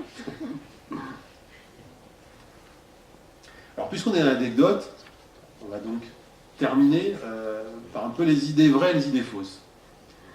Alors la privation de sommeil. Alors privation de sommeil, on connaît ça malheureusement dans tout ce qui est torture, régime dictatorial et supplice chinois, d'empêcher les gens de dormir, vous les réveillez dès qu'ils vont s'endormir. Ça se fait d'ailleurs en expérimentation hospitalière, mais là hors cadre. Donc vous empêchez quelqu'un de dormir, au bout de 3 jours, il devient fou furieux, complètement, avec des idées totalement hallucinatoires, des idées de troubles psychotiques complets, et ça peut entraîner la mort, à brève échéance. Donc ça montre bien que le sommeil, s'il n'y est pas, ça entraîne des sacrées perturbations. La privation de sommeil, 17 heures de veille. Alors 17 heures de veille, tenir 17 heures debout, c'est quand même relativement pas exceptionnel. Hein. Beaucoup de gens peuvent faire ça. ben, quand vous avez été en veille pendant 17 heures, vous avez un équivalent d'alcoolémie de 0,50 g. Avec 24 heures de veille, guère exceptionnelle non plus, hein. Beaucoup de gens sortent des trucs pour plein de raisons, ils vont sauter une nuit complète. Moi, ça m'est déjà arrivé en garde hospitalière de passer 36 heures sans dormir. Ben, on a un équivalent d'une alcoolémie à 1 gramme. Vous voyez comme quoi cette perturbation, cette privation de sommeil va donner beaucoup de perturbations justement dans la coordination, la réflexion, les réflexes, ainsi de suite. Donc ça, la privation de sommeil est quelque chose de majeur. L'expression tomber de sommeil, alors elle est tout à fait vraie, effectivement. Alors, il y a une phase d'endormissement, hein, la petite locomotive sur le petit train de tout à l'heure, c'est la phase de pré-sommeil, ce qu'on appelle. Et quand le sommeil arrive, là, il y a d'un coup une rupture du tonus musculaire. Effectivement, on tombe réellement. Donc en général, on est allongé, donc on ne s'en rend pas compte. Mais c'est un peu l'effet des narcoleptiques qui, eux, vont tomber directement de sommeil. Donc effectivement, l'effet vont tomber de sommeil, elle est tout à fait bonne. Se coucher avec les poules. Alors ça, c'est une expression extrêmement intéressante, qui est le portrait de la France rurale de l'avant-guerre. Avant-guerre, hein, les 3/4 de la France étaient rurales. Ben, on se couchait avec les poules, effectivement, parce qu'on se couchait avec le coucher du soleil, on se levait avec le lever du soleil. Et quand vous réfléchissez au terme de minuit, quand on appelle ça minuit, ben, en bon français, c'est la moitié de la nuit. Ben, la moitié de la nuit, ça correspond à ça, c'est-à-dire coucher 20 heures, lever 4 heures.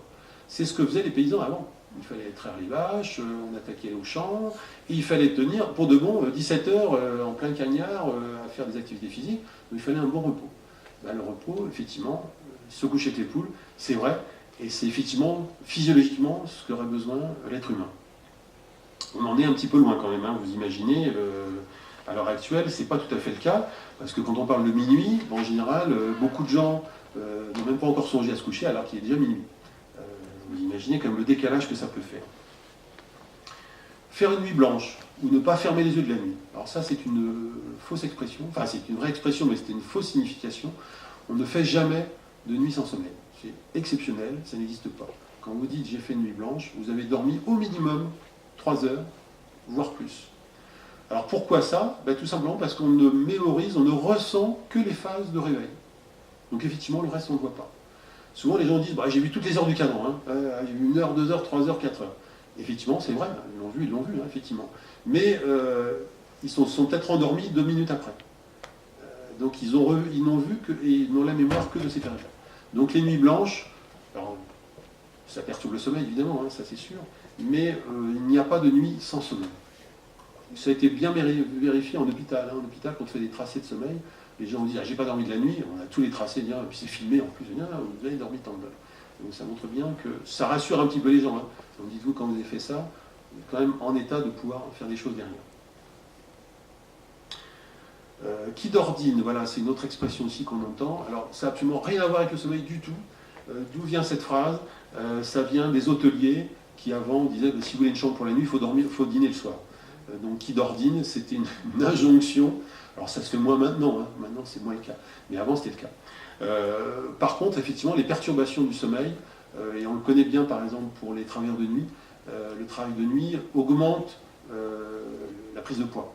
Donc, en général, les travailleurs de nuit ont un poids supplémentaire. Inversement, si vous dormez mal parce que vous êtes dépressif, la dépression fait maigrir. Donc voilà, on a des variations de poids qui peuvent être quand même liées au sommeil. Alors la nuit porte conseil, donc c'était le sous-titre de mon exposé, ça c'est tout à fait important. On a vu que l'équilibre, la récupération physique et psychique va vous permettre d'avoir une journée correcte, de prendre des décisions, d'être attentif, d'être concentré, et de prendre des décisions, ben, effectivement c'est le conseil. Et il est souvent conseillé justement, par exemple, avant de s'endormir le soir, une fois allongé, éventuellement de faire un petit peu de relaxation, hein, le contrôle respiratoire, le contrôle musculaire, et puis de faire défiler ce qui s'est passé de bien dans la journée, ce qui était bien réussi, qu'est-ce qui reste à faire, éventuellement prévoir le lendemain, alors pas de manière maladive en disant oh là j'ai un truc à faire demain, c'est horrible, c'est de se dire bon j'ai à faire, mais après une bonne nuit, je serai disposé pardon, pour le faire. Donc la nuit porte conseil, c'est une vraie phrase. Se coucher tard et se lever tard. Alors souvent les gens disent ouais mais je peux me coucher tard, c'est pas grave, mais si j'ai rien à faire le lendemain, je vais me dormir mes 8 heures, alors je me couche à 4 heures du matin, je me réveille à midi, j'ai mes 8 heures de sommeil. Alors oui, effectivement, on a 8 heures de sommeil, mais c'est pas conseillé du tout, parce que ça perturbe complètement le cycle du sommeil. C'est-à-dire qu'il faut garder, tant que faire se peut, une heure de lever, quelle que soit l'heure où vous vous couchez, une heure de lever le plus proche possible de votre habitude. Donc, si on se lève d'habitude à 7 heures du matin, C'est sûr que si on se couche à 4 heures, le réveil va être un peu dur, c'est évident. Mais cette dette de sommeil, vous allez la récupérer la nuit d'après en général. C'est-à-dire qu'à ce moment-là, vous serez effectivement probablement plus fatigué. Donc vous allez probablement, en tout cas on peut espérer, se coucher plus tôt la nuit d'après. Et vous allez récupérer ce temps de sommeil. Encore une fois, comme je disais tout à l'heure, la dette de sommeil, si elle est ponctuelle, elle se récupère. Au besoin, on peut faire une sieste aussi. On peut faire une sieste, ça peut faire un petit apport. Par contre, si vous vous couchez à 4 heures du matin tout le mois, c'est sûr, vous ne récupérez pas de toute façon. Ça, c'est évident. Hein. Voilà. Et le sommeil et la réussite, on peut dire effectivement, si on a un bon sommeil, on peut réussir dans la vie. Alors c'est en partie vrai, effectivement, puisque vous serez mieux disposé pour affronter les événements de l'existence, du travail. Mais ça dépend vraiment de cas d'espèce. On peut citer à titre d'exemple Victor Hugo qui dormait 4 heures par nuit. Inversement, Einstein en dormait 12. Donc vous situez fatalement, vous comme moi, entre les deux. Tout le monde peut réussir, même en étant éventuellement petit dormeur. Il y a beaucoup d'hommes politiques, je crois que c'était Chirac, qui disait mais moi je dors 3 heures par nuit, 4 heures par nuit. Bon, il était président de la République. Ça peut être une réussite ou pas, d'ailleurs, j'en sais rien. Mais voilà, le temps de sommeil, un petit dormeur peut bien réussir dans la vie. Mais effectivement, il faudra qu'il y ait des facteurs vraiment particuliers pour compenser cet état de sommeil. Voilà, j'ai terminé mon exposé. J'espère que je ne vous ai pas été trop soporifique avec vous. Si vous avez des questions complémentaires à poser, c'est le moment. Et en tout cas, je vous remercie de votre écoute qui a été nickel. Merci en tout cas de ça. Merci de l'accueil de Leader Santé. Puis je pense peut-être qu'on se retrouvera sur d'autres ateliers ultérieurement. Pas forcément moi, hein, d'autres personnes aussi qui peuvent intervenir. Voilà. Donc moi j'en ai terminé. J'ai mis quoi, à peu près 1 heure? Ouais, à peu près 1 heure. Ouais, 1 heure. Voilà, donc je vous écoute si jamais vous avez d'autres compléments. Je voudrais revenir juste sur quand vous dites qu'on a une dette de sommeil quand on ne dort pas assez. Ouais. Et vous dites justement que une dette ça se paye, mais quand justement ce retard on le prend sur toute une vie ou qu'on ne pourra plus la payer, qu'est-ce que l'on dit? La dette, ça va être la pathologie justement, ça va être le sommeil excessif, donc les fatigues, ça va être l'accentuation du stress, ça va être le fait de tenir avec des toxiques. Les gens vont marcher carburant au café parce que voilà, ils vont pas être bien, et ça va entraîner tout un tas de troubles derrière, donc du maintien de votre vie, que ce soit on parlait justement des accidents, ça peut être le stress, l'anxiété, qui peut avoir après des troubles limite avec le conjoint, avec les enfants, enfin c'est vraiment, encore une fois, hein, si le tiers de notre existence et de notre existence est lié au sommeil, c'est que c'est quand même archi fondamental, et que cette durée physiologique, si on ne la respecte pas, ça ne va pas bien se passer. On retrouve la même chose ailleurs. Hein. Le corps humain il est fait de différents appareils, que ce soit là le cerveau, mais ça peut être le cœur, le foie, l'intestin, l'estomac, les jambes et tout ce que vous voulez. Si on ne respecte pas la physiologie de chaque appareil, de chaque organe, fatalement on va payer la note quelque part. Pas forcément tout de suite, ça sera pas forcément grave, on n'en sait rien. Hein, c'est comme moi les gens souvent qui disent je fume, ouais mais moi le grand-père, il a 90 ans, il fume toujours un paquet par jour, il est en pleine forme. Oui, bon, je veux bien le croire, mais j'y crois pas du tout. Clairement, on le paye quelque part, ces trucs-là. L'être humain ne peut pas faire l'économie de ne pas faire attention à lui. Avant, on le faisait. Hein. Encore une fois, je dis les gens qui étaient un truc rural, ils n'étaient pas distraits par la télé ou l'ordi. Hein. À 20h, ils se couchaient, ils terminaient, ils dormaient bien, il n'y a pas de problème. Hein. Nous, on a induit justement des synchroniseurs sociaux très envahissants qui nous font perdre ce temps de sommeil et qu'à un moment donné, il faut percuter là-dessus. Moi, avant, j'écrivais des mails à 1h du matin. Genre, maintenant, je vais arrêter. Je dis, c'est bon, maintenant, j'arrête l'ordi. À 11h ou minuit, c'est terminé, on n'en parle plus. Et encore, c'est déjà bien trop tard, voilà, c'est sûr. Donc, il faut savoir se réguler là-dessus. Hein. Donc, effectivement, une dette de sommeil, encore une fois, si elle est ponctuelle, on va la récupérer. Mais si elle est permanente, on va payer la note d'une manière ou d'une autre. Donc, il vaut mieux éviter, clairement, il vaut mieux éviter. Est-ce que la sieste fait partie du régime naturel Pas vraiment, pas vraiment. Enfin, c'est plus des habitudes sociales. Hein. Bon, c'est vrai que dans le midi, on parle souvent de sieste parce que il fait chaud, on ferme les volets, on s'isole un peu, voilà, pour être un peu au frais à la maison. Il y a plein de Scandinavies qui ne font pas de sieste, hein, voilà, je pense pas. Donc c'est plus d'habitudes culturelles. Mais effectivement, ça correspond à cette baisse de vigilance qui est physiologique, qui est le début d'après-midi. Donc effectivement, c'est pas une faute, hein. Souvent on dit quelqu'un qui fait la sieste, c'est un feignant, quoi. Pas du tout par contre. Hein. Ça, je dirais que c'est un besoin, enfin en tout cas, c'est pas forcément un besoin naturel de faire la sieste, mais c'est quelque chose qui correspond à la baisse de vigilance physiologique. Qui ont installé des endroits de sieste, beaucoup dans les startups d'un pays anglo-saxon, mais ce sont des gens qui ont des durées de travail assez longues, ils sont en 10-12 heures dans la journée. Effectivement, la période de sieste, passer une demi-heure à faire la sieste, ça va effectivement recharger un peu les batteries, faire que les gens vont pouvoir être productifs 12 heures. Voilà. Mais c'est pas tellement. Je vois assez mal ça en France, comme ça, d'installer les siestes, du fait qu'effectivement on a des horaires de travail assez ramassés. Et ça sera très difficile, je pense, de mettre en place sur nos choses. Ça serait peut-être pas idiot, hein, effectivement, hein, mais bon.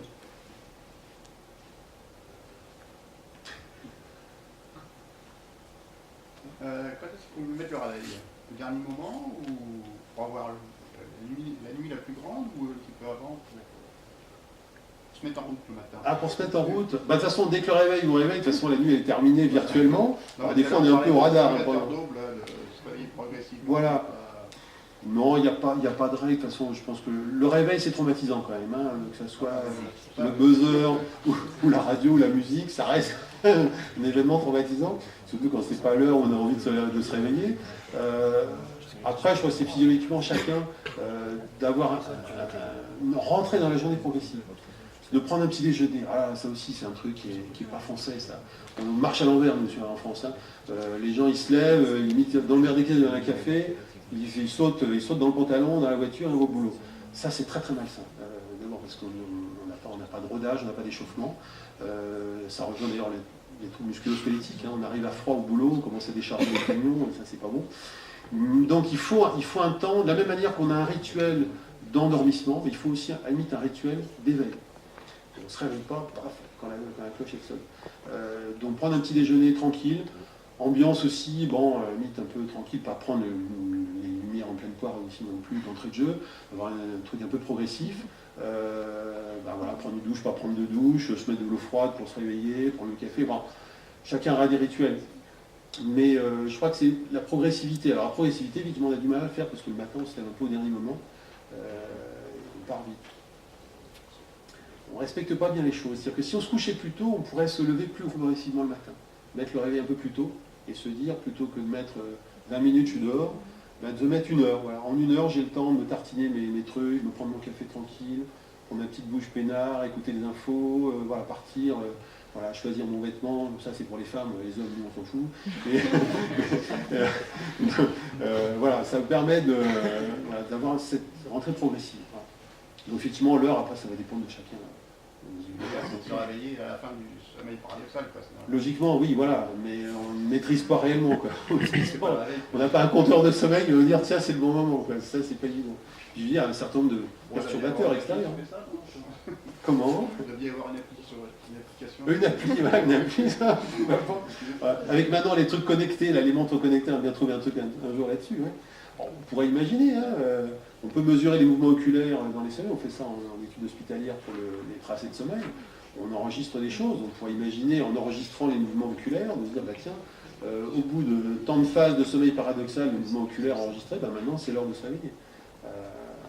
C'est peut-être un peu de la science-fiction, je ne sais pas. Hein, mais, il y a une appli qui enregistre les bruits que vous faites et en fonction, elle calcule vos phases de sommeil. Ah ouais? Moi j'avais testé. Ah, ça a été fait ça? Il y a trop de bruit chez moi avec les enfants qui se lèvent et tout ça. D'accord,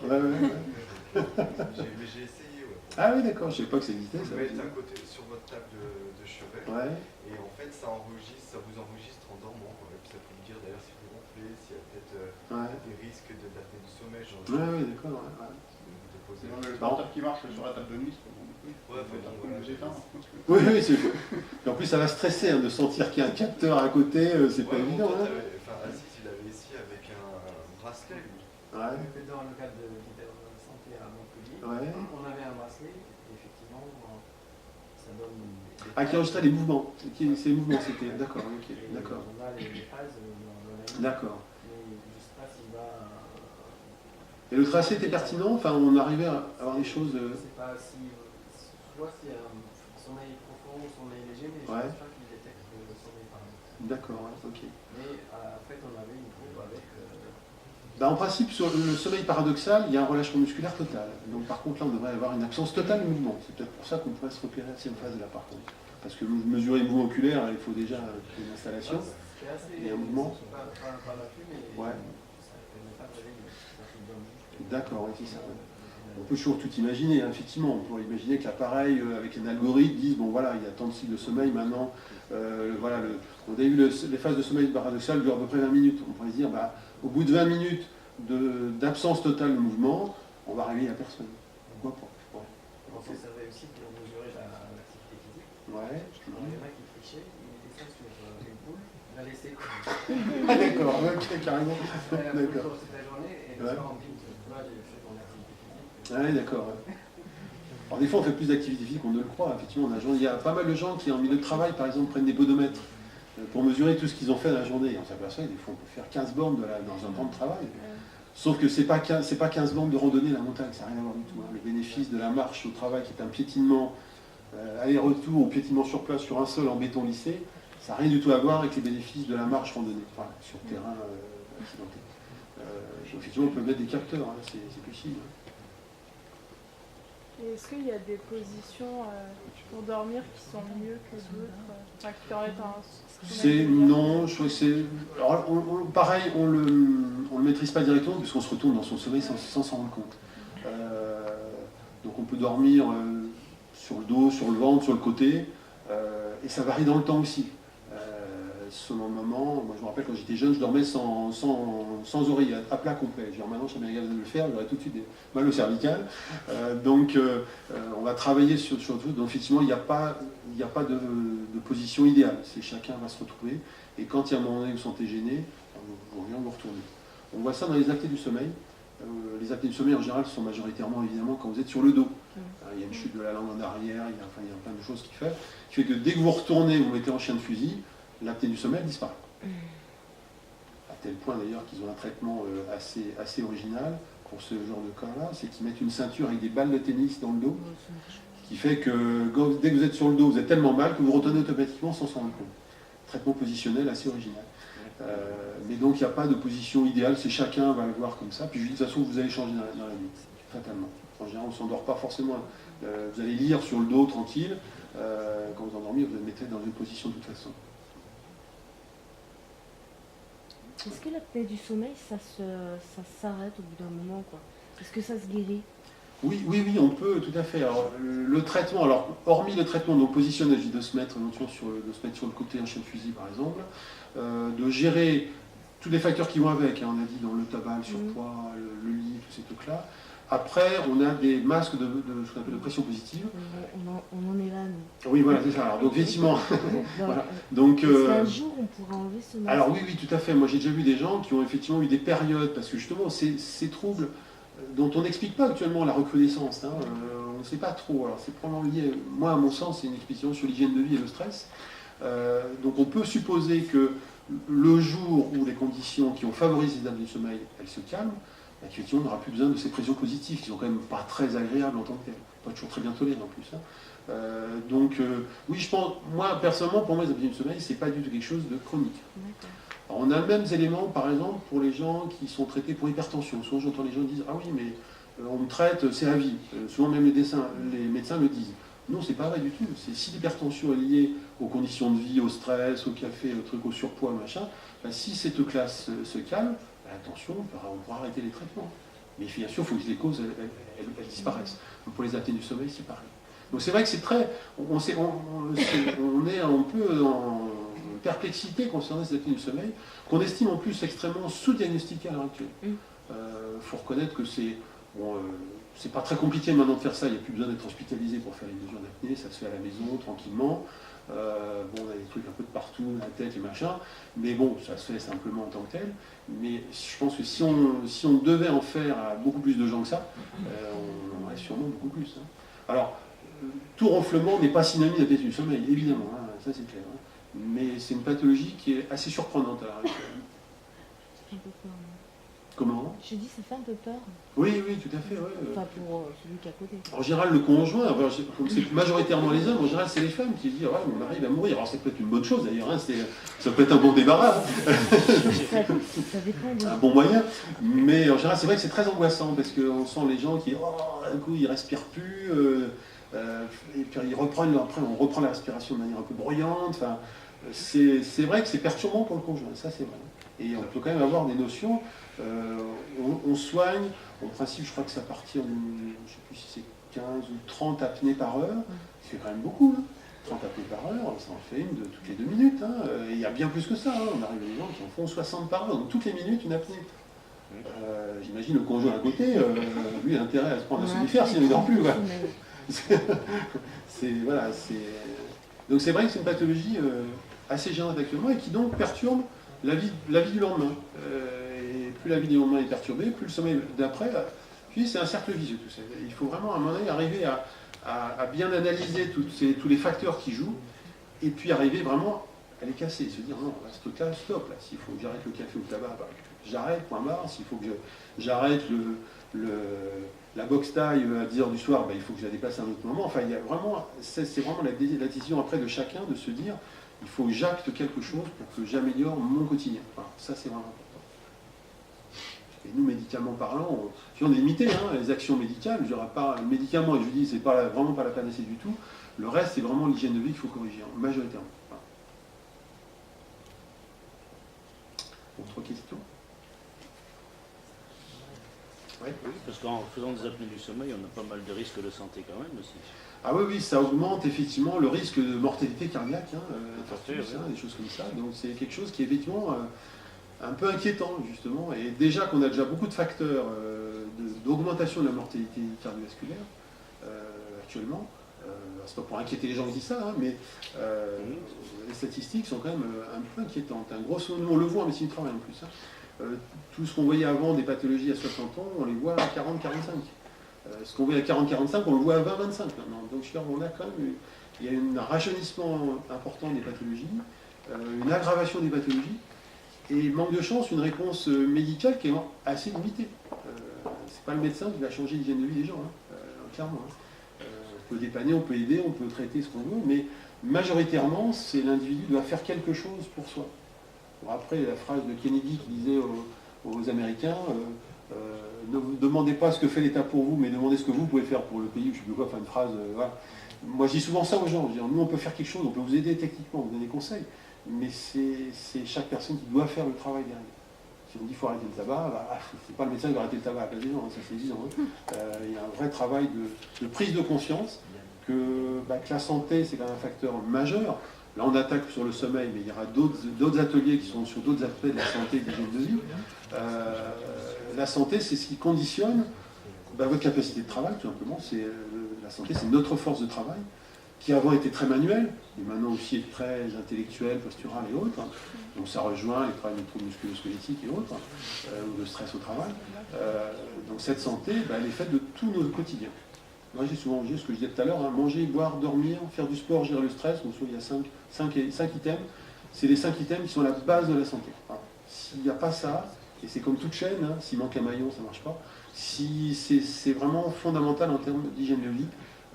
Donc de capacité à effectuer un travail dans de bonnes conditions, de profiter de la vie, profiter de votre conjoint, de vos enfants, de profiter de la retraite. On parle beaucoup de la retraite actuellement, plus on avance, plus elle recule, mais on va bien y être un jour, à un moment donné, si on arrive à la retraite complètement cuit, on ne va pas en profiter non plus. Donc tout ça, ça se travaille bien avant, et ça se travaille chez les jeunes. Pensez qu'en Suède, par exemple, ils font des écoles du dos, hein, c'est pas le sujet aujourd'hui, mais des écoles du dos dans les écoles primaires et au collège. Nous, on a des années-lumière d'imaginer ça à l'heure actuelle. Pourtant, ça serait très utile. Apprendre à un enfant, ça se fait un petit peu, hein, mais apprendre à un enfant de manière régulière comment utiliser son corps, comment vivre au quotidien, je crois que c'est quand même la clé d'une bonne santé future et de réussir un peu dans tous les éléments de la vie. Hein. Sans se résumer qu'aux problèmes éventuellement pathologiques, mais simplement s'épanouir. Hein, tout simplement, voilà, si on veut une vie épanouissante, il ne faut pas avoir des pathologies ou traîner des fatigues chroniques, des tas de choses. Mais effectivement, vous avez raison, hein, les apnées du sommeil, c'est quelque chose qui nous inquiète quand même, effectivement. Je parle en connaissance de cause. Ouais. Et ouais, il y a pas mal de gens de plus en plus appareillés. Voilà, Et c'est vrai que ça pourrit la vie des gens au quotidien, hein, ça c'est vrai. Voilà, Ça, c'est une habitude. Moi, je trouve que ça s'habitue pas. En tant que conjoint, ça s'habitue pas. Moi, ça fait plus de 2 ans que je fais. Ouais, balayer. Après, il ronfle plus quand il a l'appareil, non? C'est vrai. voilà. Ça fait beaucoup de bruit l'appareil, non? Non. Non, Ouais. pas trop. Ça s'est miniaturisé maintenant, je Ça, crois. ça dépend Ouais, qui. Moi, je trouve que C'est ça vrai me qu'on ronfle plus quand on a un ouais, ouais, tout à fait. Ouais. C'est sûr, je Par contre, c'est pas forcément très agréable, effectivement. Puis ça dessèche beaucoup les muqueuses. Beaucoup de gens avaient une intolérance au masque parce que c'est un air pulsé. Donc déjà, ça fait bizarre parce que quand on respire, même si on respire pas, on ressent une pression. Hein. Et puis ça dessèche énormément les muqueuses. Donc souvent le nez, la gorge. Ils ont mis de l'eau. Ah, ils ont mis des humidificateurs maintenant. Là aussi, oui. Ok, voilà. Autre question?